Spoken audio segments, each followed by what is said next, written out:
Everyone, আমার YouTube চ্যানেলে তোমাদের সবাইকে স্বাগত জানাই। আশা করি তোমরা সবাই সুস্থ আছো, ভালো আছো।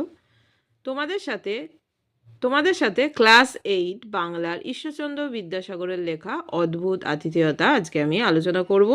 যেমন তোমাদের সাথে আমি লাইন ধরে আলোচনা করি সেরকমই আলোচনা করে দেবো। আলোচনার সাথে সাথে এর যে নামকরণটাও কিভাবে সার্থক হয়ে উঠেছে সেটাও আমি বুঝিয়ে দেবো। তো দেখো, প্রথমেই কি আছে। একদা আরব জাতির সহিত মুরদিগের সংগ্রাম হইয়াছিল। এক সময় আরব জাতির সঙ্গে মুরদিগের মানে মুর যে জাতি তাদের কথা বলা হয়েছে। উত্তর পশ্চিম আফ্রিকার এরা হচ্ছে এক মুসলমান জাতিবিশেষ। দেখো তারপরে কি বলছে, আরব সেনা বহুদূর পর্যন্ত এক মুর সেনাপতির অনুসরণ করে। তিনি অশ্বারোহণে ছিলেন। প্রাণ ভয়ে দ্রুত বেগে পলায়ন করিতে লাগিলেন। তোমরা সবাই জানো, এখানে দেখো অশ্বারোহণে মানে অশ্ব আরোহণে, অশ্ব মানে ঘোড়া। আরব সেনারা বহুদূর পর্যন্ত এক মুর সেনাকে অনুসরণ করেছিল। তো সেই সেনাপতি দেখো ঘোড়ায় চড়ে সেখান থেকে কিন্তু তিনি পালিয়ে যেতে সক্ষম হন। আরবেরা তাহার অনুসরণে বিরত হইলে তিনি স্বপক্ষীয় শিবিরের উদ্দেশ্যে গমন করিতে লাগিলেন। কি বলছে দেখো, আরবেরা তাহার অনুসরণে বিরত থাকলে মানে বিরত হইলে, বিরত মানে মানে সেটা থেকে ক্ষান্ত।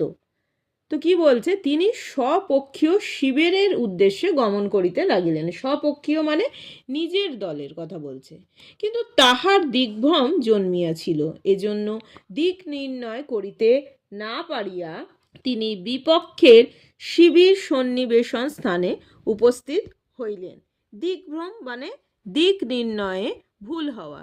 বলছে কিন্তু তাহার দিক নির্ণয়ে ভুল হয়েছিল, এজন্য দিক নির্ণয় করতে পারেননি। দিক নির্ণয় করতে না পারিয়া তিনি বিপক্ষের বলছে শিবির সন্নিবেশ স্থানে মানে তাঁবুর কাছাকাছি জায়গায়, যেখানে শিবির করা হয়েছিল সেই কাছাকাছি জায়গায় উপস্থিত হইলেন। সে সময় তিনি এরূপ ক্লান্ত হইয়াছিলেন যে আর কোনো ক্রমেই অশ্বপৃষ্ঠে গমন করিতে পারেন না। তাহলে কি বলছে, যে সেই সময় তিনি এতটাই ক্লান্ত হয়ে গিয়েছিলেন যে কোনোভাবেই তিনি অশ্বপৃষ্ঠে মানে ঘোড়ার পিঠে আর কিছুতেই তিনি গমন করিতে পারছিলেন না। কিয়ৎক্ষণ পরে, দেখো কিয়ৎক্ষণ মানে হচ্ছে কিছুক্ষণ পরে তিনি এক আরব সেনাপতি পটমণ্ডপ দ্বারে উপস্থিত হইয়া, পটমণ্ডপ দ্বারে মানে হচ্ছে কাপড়ের তৈরি যে তাঁবু, সেই দ্বার মানে হচ্ছে দরজা, মানে ওখানে ওরকমই বোঝাচ্ছে যে সেইখানে যে দরজাটা সেটার কথা এখানে বলা হচ্ছে। উপস্থিত হইয়া আশ্রয় প্রার্থনা করিলেন। আতিথেয়তা বিষয়ে পৃথিবীতে কোনো জাতি আরব দিগের তুল্য নহে। বলছে আতিথেয়তা বিষয়ে পৃথিবীতে কোনো জাতি কিন্তু আরব দিগের তুল্য নহে, জাতি আরব দিগের সাথে তুলনা করা যায় না, সেটাই বলছে। কেহ অতিথিভাবে আরব দিগের আলয়ে, ও আলয় মানে আমরা জানি গৃহ, আলয়ে উপস্থিত হইলে মানে গৃহতে উপস্থিত হইলে তাহারা সাধ্যানুসারে মানে সাধ্য অনুসারে তাহার পরিচর্যা করে। সে ব্যক্তি শত্রু হইলেও অনুমাত্র অনাদর। কি বলছে, সেই ব্যক্তি যদি তার শত্রুও হয়, অনুমাত্র মানে সামান্য, বলছে অনাদর, বিদ্বেষ প্রদর্শন বা বিপক্ষতাচরণ করেন না। বিদ্বেষ প্রদর্শন করা মানে শত্রুর ভাব দেখানোর কথা বলছে। বিপক্ষতাচরণ মানে বিপক্ষের মতো আচরণের কথা বলা হয়েছে। বুঝতে পারলাম যে তারা তাহলে তাদের সাধ্য মতো কিন্তু পরিচর্যা করেন। সে ব্যক্তি যদি তাদের শত্রুও হয়, সেখানেও কিন্তু তারা তাদের পরিচর্যার কোনো ত্রুটি তারা করে না। মানে চরমতম শত্রুও হলেও যে কোনো অবস্থাতেই আসুক, তাদের কোনো রকম কোনো কিন্তু তারা ক্ষতি করে না, বরং তাদের নিজের সামর্থ্য মতো তারা কিন্তু তাদের পরিচর্যা তারা ঠিক মতো করেন। সেই জন্যই দেখো বলা হচ্ছে যে মানে পৃথিবীতে কোনো জাতি আরবদের তুল্য নয়। যাই হোক, আরেকটু আমি পড়ি, মানে গল্পটা পড়লে তোমরা আরও ব্যাপারটা ক্লিয়ার হবে। আর এখানে একটা জিনিস আমি বলতে ভুলে গিয়েছিলাম, সেটা বলে দিই একটুখানি, যে দেখো এর উৎস হচ্ছে বিদ্যাসাগরেরই, ঈশ্বরচন্দ্র বিদ্যাসাগরের আখ্যান মঞ্জুরি গ্রন্থ থেকে কিন্তু এটা নেওয়া হয়েছে। আরব সেনাপতি তৎক্ষণাৎ প্রার্থিত আশ্রয় প্রদান করিলেন এবং তাহাকে নিতান্ত ক্লান্ত ও ক্ষুধ পিপাসায় একান্ত অভিভূত দেখিয়া আহার দিগের উদ্যোগ করিয়া দিলেন। দেখো এখানে কি বলছে, ক্ষুধ পিপাসা মানে ক্ষুধা আর তৃষ্ণার কথা বলা হয়েছে। আরব সেনাপতি তৎক্ষণাৎ, এখানে তৎক্ষণাৎ বলতে তক্ষুনি, আরব সেনাপতি তক্ষুনি কি করলো, প্রার্থিত আশ্রয় প্রদান করিলেন এবং তাকে নিতান্ত ক্লান্ত ও ক্ষুধ পিপাসায়, যেটা তোমাদের বললাম যে ক্ষুধ পিপাসা মানে হচ্ছে ক্ষুধা আর তৃষ্ণায় একান্ত অভিভূত দেখিয়া, তাকে একান্ত অভিভূত দেখিয়া কি করলো, যে আহার যে খাবারের উদ্যোগ করিয়া দিলেন। মূর সেনাপতি ক্ষুণ্ণিবৃত্তি পিপাসা শান্তি ও ক্লান্তি পরিহার করিয়া উপবিষ্ট হইলে বন্ধুভাবে উভয় সেনাপতির কথোপকথন হইতে লাগিল। তো দেখো এখানে ক্ষুণ্ণিবৃত্তি মানে হচ্ছে ক্ষুধার যে নিবৃত্তি, আর উপবিষ্ট মানে হচ্ছে বসা। তো কি বলছে, আরব সেনাপতি আগত মূর সেনাকে ক্লান্ত ও ক্ষুধা তৃষ্ণায় কাতর দেখে তার আহার দিকের ব্যবস্থা করেন, আর তারা বন্ধুভাবে কথোপকথনে কিন্তু তারা মগ্ন হয়ে যায়। তাহারা পরস্পর স্বীয় পূর্বপুরুষদিগের সাহস পরাক্রম সংগ্রাম কৌশল প্রভৃতির পরিচয় প্রদান করিতে লাগিলেন। স্বীয় মানে হচ্ছে নিজ, এখানে দেখো এই যে তাদের পূর্বপুরুষদিগের কি বলছে, সাহস পরাক্রম সংগ্রাম কৌশল প্রভৃতির কি করলো, পরিচয়, মানে তারা পরস্পরে তাদের পূর্বপুরুষদের সাহস পরাক্রম প্রভৃতির পরিচয় দিতে থাকে। তারপরে দেখো কি হলো, এই সময়ে সহসা আরব সেনাপতির মুখ বিবর্ণ হইয়া গেল। তিনি তৎক্ষণ গাত্রোত্থান ও তথা হইতে প্রস্থান করিলেন এবং কিঞ্চিত পরেই মূর সেনাপতিকে বলিয়া পাঠাইলেন, আমার অতিশয় অসুখ বোধ হইয়াছে, এজন্য আমি উপস্থিত থাকিয়া আপনকার পরিচর্যা করিতে পারিলাম না। আহার সামগ্রী ও শয্যা প্রস্তুত হইয়াছে, আপনি আহার করিয়া শয়ন করুন। এমন সময় হঠাৎই আরব সেনাপতি কি করল, বিবর্ণ মুখে সেখান থেকে প্রস্থান করেন এবং কিছুক্ষণ পরেই নিজের অসুস্থতার সংবাদ পাঠিয়ে মূর সেনাপতিকে জানান যে তার আহার ও শয্যা তৈরি আছে, তিনি যেন আহার করে শয়ন করেন, মানে শুয়ে পড়েন। তারপরে দেখো কি আছে, আর আমি দেখিলাম আপনকার অশ্ব যেরূপ ক্লান্ত ও হতবীর্য হইয়াছে, তাহাতে আপনি কোনো ক্রমেই নিরুদ্বেগে ও নিরুপদ্রবে স্বীয় শিবিরে পৌঁছিয়েতে পারিবেন না। তাহলে দেখো এখানে কি বলছে, যে তার ঘোড়াও ক্লান্ত আর হতবীর্য হয়েছে, তো সেই জন্য কিন্তু তাকে নিয়ে কিন্তু পৌঁছানো সম্ভব না। সেই জন্য এখানে কি বলছে, আমি প্রত্যুষে এক দ্রুতগামী তেজস্বী অশ্ব সজ্জিত হইয়া পটমণ্ডপের দ্বারদেশে দণ্ডায়মান থাকিবেক।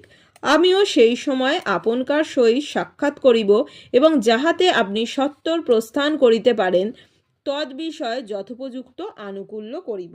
তো কি বলছে, যে পরের দিন সকালে তার জন্য তেজস্বী ঘোড়া সাজিয়ে রাখা হবে তাঁবুর সামনে, সেই সময় আবার দুজনের সাক্ষাৎ হবে এবং মূর সেনাপতি যাতে নিজ স্থানে পৌঁছাতে পারেন তাড়াতাড়ি তার ব্যবস্থা তিনি করে দেবেন। তারপরে দেখো কি কারণে আরব সেনাপতি এরূপ বলিয়া পাঠাইলেন, তাহার মর্ম গ্রহ করিতে না পারিয়া মূর সেনাপতি আহার করিয়া সন্দিহান চিত্তে শয়ন করিলেন। তাহলে আমরা কি দেখতে পাচ্ছি, যে মূর সেনাপতি আশ্রয়দাতার এমন আচরণের কোনো কারণ বুঝতে না পেরে তিনি মানে একটা সন্দিগ্ধ মনেই শুতে চলে গেলেন, মানে শয়ন করিলেন। রজনী শেষে আরব সেনাপতির লোক তাহার নিদ্রা ভঙ্গ করাইল এবং কহিল, আপনকার প্রস্থানের সময় উপস্থিত গাত্রোত্থান ও মুখ প্রক্ষালনাদি করুন। প্রক্ষালন মানে হচ্ছে মুখ ধোয়া, মুখ ধোয়া, যেটাকে আমরা মুখ ধোয়া বলি, সেইটা বলা হচ্ছে। আর এখানে গাত্রোত্থান মানে হচ্ছে উঠে দাঁড়ানো, উঠে দাঁড়ানোর কথা বলা হচ্ছে। তাহলে এখানে কি বলছে, যে প্রভাতে আরব সেনাপতির লোকজন এসে তার নিদ্রা ভঙ্গ করে এবং তারা বলে যে মুর সেনাপতির ফিরে যাওয়ার সময় উপস্থিত হয়েছে। তারপরে দেখো, সেনাপতি শয্যা পরিত্যাগ পূর্বক মুখ প্রক্ষালনাদি সমাপন করিয়া আহার স্থানে উপস্থিত হইলেন, কিন্তু সেখানে আরব সেনাপতিকে দেখিতে পাইলেন না। পরে দ্বার দেশে উপস্থিত হইয়া দেখিলেন তিনি সজ্জিত অশ্বের মুখরশ্মি ধারণ করিয়া দণ্ডায়মান আছেন। তাহলে এখানে আমরা কি দেখছি, যে মুর সেনাপতি শিবিরের দ্বারদেশে উপস্থিত হয়ে দেখেন আরব সেনাপতি ঘোড়ার মুখরশ্মি ধারণ করে দাঁড়িয়ে আছেন। আরব সেনাপতি দর্শন মাত্র সাদর সম্ভাষণ করিয়া মুর সেনাপতিকে অশ্বপৃষ্ঠে আরোহণ করাইলেন এবং কহিলেন, আপনি সত্বর প্রস্থান করুন। এই বিপক্ষ শিবির মধ্যে আমা অপেক্ষা আপনার ঘোরতর বিপক্ষ আর নাই। তাহলে দেখো কি বলছে, যে মুর সেনাপতিকে দেখা মাত্র আরব সেনাপতি তাকে ঘোড়ায় আরোহণ করিয়া দ্রুত বিপক্ষ শিবির ত্যাগ করতে বলেন। তিনি আরও বলেন যে এখানে তার, মানে এই যে মুর সেনাপতির বলছে, সব থেকে বড় শত্রু তিনি, মানে এই যে আরব সেনাপতি। কারণ কথোপকথনের সময় আরব সেনাপতি, এখানটা আগে বলি তাহলে বুঝতে পারবে, দেখো এখানটা বলে দিয়ে বলছি, গত রজনীতে যৎকালে আমরা উভয়ে একাসনে আসীন হইয়া অশেষবিধ কথোপকথন করিতেছিলাম। আপনি স্বীয়, মানে তোমাদের আগেই বলেছি যে নিজ স্বীয় পূর্বপুরুষদিগের বৃত্তান্ত বর্ণন করিতে করিতে আমার পিতার প্রাণ হত্যার নির্দেশ করিয়াছিলেন। আমি শ্রবণ মাত্র বৈর সাধন বাসনার বশবর্তী হইয়া বারংবার এই শপথ ও প্রতিজ্ঞা করিয়াছি, সূর্যোদয় হইলেও প্রাণপণে পিতৃহত্যার প্রাণবধ সাধনে প্রবৃত্ত হইব। এখন পর্যন্ত সূর্যের উদয় হয় নাই, কিন্তু উদয়েরও অধিক বিলম্ব নাই। আপনি সত্বর প্রস্থান করুন। তাহলে দেখো এখানে কি বলা হচ্ছে, যে কথোপকথনের সময় আরব সেনাপতি জানতে পেরেছেন যে মুর সেনাপতি তার পিতার প্রাণহত্যার আদেশ দিয়েছিলেন এবং সে কথা শুনে আরব সেনাপতি প্রতিজ্ঞা করেছেন সূর্যোদয় হলেই তিনি পিতৃ হত্যা প্রাণপণে, এই যে প্রাণ নাশে, পিতৃহত্যার প্রাণ নাশে প্রবৃত্ত হবেন। তাই সেই মানে মুর সেনাপতিকে যেন সেখান থেকে দ্রুত সেই স্থান ত্যাগ করতে বলছেন। আমাদের জাতীয় ধর্ম এই, প্রাণান্ত ও সর্বশান্ত হইলেও অতিথির অনিষ্ট চিন্তা করি না, কিন্তু আমার পটমণ্ডপ হইতে বহির্গত হইলেই আপনকার অতিথি ভাব অপগত হইবে এবং সেই মুহূর্ত অবধি আপনি স্থির জানিবেন আমি আপনকার প্রাণ সংহারের নিমিত্ত প্রাণপণে যত্ন ও অশেষ প্রকারে চেষ্টা পাইব। এই যে অপর অশ্ব সজ্জিত হইয়া দণ্ডায়মান আছে দেখিতেছেন, সূর্যোদয় হইবা মাত্র আমি উহাতে আরোহণ করিয়া বিপক্ষভাবে আরব সেনাপতি সাদর সম্ভাষণ ও করমর্দন পূর্বক তাহাকে বিদায় দিলেন। তিনি তৎক্ষণাৎ প্রস্থান করিলেন। আরব সেনাপতিও সূর্যোদয় দর্শন মাত্র অশ্বে আরোহণ করিয়া তদীয় অনুসরণে প্রবৃত্ত হইলেন। মুর সেনাপতি কতিপয় মুহূর্ত পূর্বে প্রস্থান করিয়াছিলেন এবং তদীয় অশ্ব বিলক্ষণ সবল ও দ্রুতগামী। এজন্য তিনি নির্বিঘ্নে স্বপক্ষীয় শিবির সন্নিবেশ স্থানে উপস্থিত হইলেন। আরব সেনাপতি সবিশেষ যত্ন ও নিরতিশয় আগ্রহ সহকারে তাহার অনুসরণ করিতেছিলেন, কিন্তু তাহাকে স্বপক্ষ শিবিরে প্রবিষ্ট হইতে দেখিয়া এবং অতঃপর আর বৈর সাধন সংকল্প সফল হইবার সম্ভাবনা নাই বুঝিতে পারিয়া স্বীয় শিবিরে প্রতিগমন করিলেন। তাহলে আমরা দেখতে পাচ্ছি যে সেনাপতি অতিথি সম্ভাষণ ও করমর্দন করে বিদায় জানালেন। সূর্যোদয়ের সঙ্গে সঙ্গেই আরব সেনাপতি শত্রুকে কি করে করায়ত্ত করতে প্রবৃত্ত হন।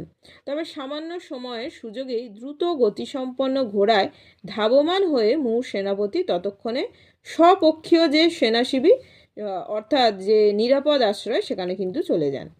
আরব সেনাপতি তা দেখতে পান এবং বৈর সাধন সংকল্প সফল হবে না বুঝতে পেরে নিজের শিবিরের উদ্দেশ্যে প্রত্যাগমন করেন। আমরা বলেছিলাম যে নামকরণটা আমরা একটুখানি আলোচনা করে দেবো। তো দেখো, আমরা দেখতে পাই যে যুদ্ধক্লান্ত এক মূঢ় সেনাপতি ভুলভাবে কি করে, শত্রু আরব সেনাপতির শিবিরের সামনে উপস্থিত হন এবং তার কাছে আশ্রয় প্রার্থনা করে। আরব সেনাপতিও তাকে বিনা দ্বিধায় আতিথ্য যে দান সেটাতে প্রস্তুত হয়। তার সাধ্যমতো তিনি আশ্রয়ের কিন্তু ব্যবস্থা করেন। এরপর তারা যখন বন্ধুভাবে দুজনের যখন তাদের কথোপকথন হচ্ছে, তখন আরব সেনাপতি জানতে পারেন যে মূঢ় সেনাপতি তার পিতৃহন্তা। কিন্তু একথা জেনেও আরব সেনাপতি মূঢ় সেনাপতির কোনো রকম কোনো ক্ষতি করে না, বরং তার আহার আর নিদ্রার ঠিকমতো কিন্তু ব্যবস্থা তিনি করে দেন। এবং প্রভাতে কি করে, বিদায় দেওয়ার সময় আরব সেনাপতি মূঢ় সেনাপতিকে জানান যে মূঢ় সেনাপতি তার পিতৃহন্তা, ফলে তিনি তার চরম শত্রু এবং সূর্যোদয়ের পরেই তিনি তাকে কিন্তু সংহার করার চেষ্টা করবেন। তো আমরা দেখতে পাচ্ছি যে বিপক্ষ সেনা জেনেও কিন্তু আরব সেনাপতি মূঢ় সেনাপতির আতিথেয়তা পালন করেছেন। আবার যখন তিনি জানলেন যে মূঢ় সেনাপতি তার পিতৃহন্তা, তখনও কিন্তু তিনি তাকে হত্যা করার চেষ্টা করেননি, বরং তাকে আহার আর নিদ্রায় সুব্যবস্থা করে দেন এবং আতিথেয়তার চরম যে একটা নিদর্শন সেটা কিন্তু তিনি স্থাপন করেন। এরকম উদাহরণ কিন্তু খুব একটা দেখা যায় না, এই উদাহরণ কিন্তু যথেষ্টই বিরল। তো এটা আশা করা যায় না যে চরম শত্রুকে কেউ আতিথেয়তা দান করবে, কিন্তু আমরা কিন্তু এখানে এই উদাহরণটাই দেখতে পাই। সেই জন্য গল্পতে মূল যে আলোচনার বিষয় সেটাই উঠে এসছে, যে আতিথেয়তা। আমাদের যে গল্পটার যে নামকরণ সেটা কিন্তু অদ্ভুত আতিথেয়তা, এদিক থেকে যে সার্থক সেটা কিন্তু আমরা বলতে পারি। তো আজকের ভিডিওটা এখানেই শেষ করলাম। সবাই খুব ভালো থেকো, সুস্থ থেকো।